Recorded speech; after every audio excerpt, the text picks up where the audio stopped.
shot selection was. সত্যি বলতে এই বাংলাদেশকে থামানো কঠিন। আমি স্বীকার করছি বাংলাদেশ টি-20তে এখন অন্যতম শক্তিশালী দল। সিরিজ হেরে ম্যাচ পরবর্তী সংবাদ সম্মেলনে উপস্থাপকের প্রশ্নে বাংলাদেশকে নিয়ে যা বলল রশিদ খান। দর্শক, শেষ 2 ওভারে বাংলাদেশের জয়ের জন্য প্রয়োজন ছিল 19 রান, হাতে মাত্র 2 উইকেট। তখন একমাত্র ভরসায় ছিল নুরুল হাসান সুহান। পুরো বাংলাদেশ তাকিয়ে তার দিকে। তবে সুহান হতাশ করেননি, আরও একবার বাঁচিয়েছেন বাংলাদেশ দলকে। 19তম ওভারে দারুণ ব্যাটিংয়ে নিয়ে আসেন 17 রান। তাদের শেষ ওভারে দরকার হয় মাত্র 2 রান। তখন 4 মেরে জয় এনে দেন শরীফুল ইসলাম। আর এই জয়ের ফলে এক ম্যাচ হাতে রেখে আফগানিস্তানের বিপক্ষে সিরিজ জয় নিশ্চিত করে ফেলে টিম টাইগার্স। শরীফুল ইসলাম ও নুরুল হাসান সোহানের দায়িত্বশীল ব্যাটিংয়ে 2 উইকেট হাতে রেখে জয়ের বন্দরে পৌঁছে যায় লাল সবুজের প্রতিনিধিরা।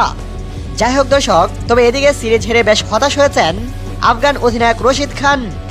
তাই তো ম্যাচ পরবর্তী সংবাদ সম্মেলনে এসে রশিদ খান বলেন, আমি ভেবেছিলাম দ্বিতীয় ম্যাচে আমরা কামব্যাক করব, কিন্তু সেটা হলো না। মাঝে আমরা ম্যাচে ছিলাম ইভেন 19তম ওভার পর্যন্ত। তবে সেই ওভারে নূর আমাদের হতাশ করেছে, কিন্তু বাংলাদেশকেও ক্রেডিট দিতেই হয়। তারা সত্যিই ভালো খেলেছে। তারা দিন দিন টি-20তে বেশ উন্নত করছে।